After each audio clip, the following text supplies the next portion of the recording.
I don't have a lot of time in hand, but even if I have time, I want to make my strategy such that I can have a lot more in very less time. How would I do this? Now, this is very, very interesting and important to note. Why do I say so? The simple reason I say so is the fact that sometimes even if you try it onto yourself, you would realize that sometimes you sit for 5 hours, you are not able to do even 2 pages. But on other occasions, you sit for only half hour, you are able to complete the whole chapter.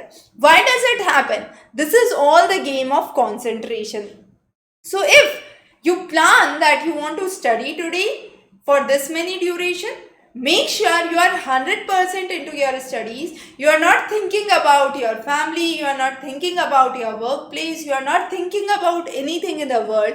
You are totally engrossed in what is your work, and that is studies at this point of time. So make sure that whenever you are on your table, you are on your desk, you want to study, make sure that you don't think about anything around, and that would be one of the ways that you would ensure that you are able to study more in less time. So with more concentration, with more focus, better time management and better time utilization, you can have more fruitful output rather than sitting for 24/7 and not having a good return of it.